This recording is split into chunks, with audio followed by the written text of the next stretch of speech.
അധ്യാപികമാർ ഉൾപ്പെട്ട വടകര ലഹരി ഇടപാട് കേസിൽ പ്രതി കീർത്തനയെ പോലീസ് കസ്റ്റഡിയിൽ വിട്ടു. നാളെ 5 മണി വരെയാണ് കസ്റ്റഡി. കീർത്തനയിൽ നിന്ന് MDMA കണ്ടെടുത്തുകയോ അതുമായി ബന്ധപ്പെട്ട തെളിവുകളോ ഇല്ലെന്ന് പ്രതിഭാഗം വാദിച്ചു. അതേസമയം തനിക്ക് MDMA ഇടപാടിൽ പങ്കില്ലെന്ന് കീർത്തന ന്യൂസ് 18നോട് പറഞ്ഞു. ലക്ഷങ്ങളുടെ ഇടപാടുകൾ നടത്തിയിട്ടില്ല. തന്റെ ബാങ്ക് സ്റ്റേറ്റ്മെന്റ് പരിശോധിച്ചാൽ ഇക്കാര്യം വ്യക്തമാവുമെന്നും കീർത്തന പറഞ്ഞു.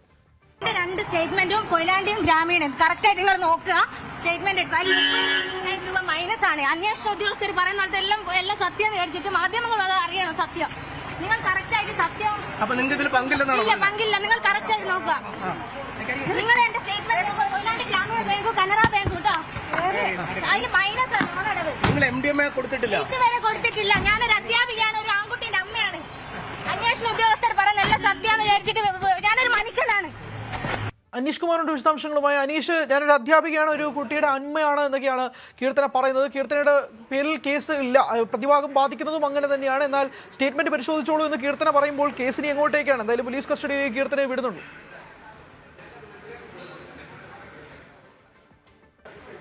തീർച്ചയായും പോലീസ് കസ്റ്റഡിയിൽ വിട്ടുകഴിഞ്ഞിരിക്കുന്നു. നാളെ വൈകിട്ട് 5 മണി വരെയാണ് വടകര പോലീസിന് അന്വേഷണത്തിന്റെ ഭാഗമായി കീർത്തനയെ കൈമാറിയിരിക്കുന്നത്.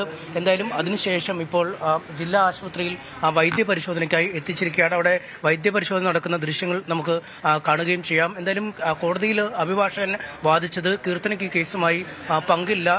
സുഹൃത്തായ കാവ്യയുമായി ഒരു സാമ്പത്തിക ഇടപാട് മാത്രം, 5000 രൂപയുടെ ഒരു ഇടപാട് മാത്രമാണ് നടത്തിയിരിക്കുന്നത്. അത് ഈ കാവ്യയ്ക്ക് പണം കടം കൊടുത്തതാണ്. കാവ്യയുടെ കാമുകന് പണവുമായി ബന്ധപ്പെട്ട എന്തോ ആവശ്യം വന്നപ്പോൾ അത് ചോദിച്ചതിന് നൽകിയത് മാത്രമാണ് എന്നാണ് കോടതിയിൽ അഭിഭാഷകൻ വാദിച്ചത്. അതിനുശേഷം പുറത്തിറങ്ങിയപ്പോഴാണ് ഇക്കാര്യങ്ങൾ കീർത്തന പറഞ്ഞത്. തനിക്ക് 2 അക്കൗണ്ടുകളാണുള്ളത്.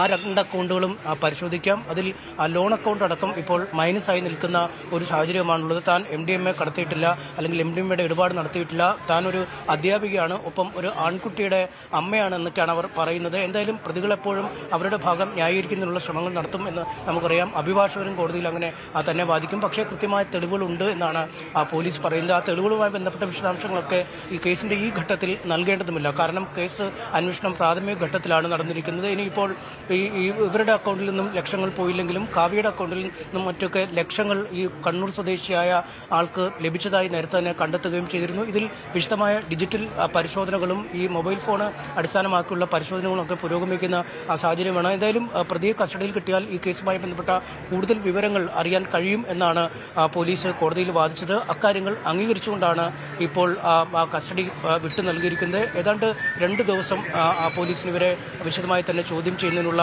സമയം ലഭിക്കും. മറ്റു പ്രതികളെ ഇവരിൽ നിന്നുള്ള വിവരങ്ങൾ ലഭിക്കുന്നതിന് പിന്നാലെയാവും മറ്റു പ്രതികളെ കസ്റ്റഡിയിൽ ആവശ്യപ്പെട്ടുകൊണ്ടുള്ള അപേക്ഷ നൽകുക. അതിനുശേഷമാവും എല്ലാ പ്രതികളെയും ഒരുമിച്ചിരുത്തി ചോദ്യം ചെയ്യാനുള്ള അനുമതിയും കോടതിയിൽ നിന്ന് തേടുക. എന്തായാലും ഈ കീർത്തന ഒഴികെയുള്ള മറ്റു പ്രതികൾ നൽകിയ ജാമ്യാപേക്ഷ ഇന്ന് ഉച്ചതിരിഞ്ഞ് വടകര NDPS കോടതിയുടെ പരിഗണനയിൽ വരുന്നുമുണ്ട്.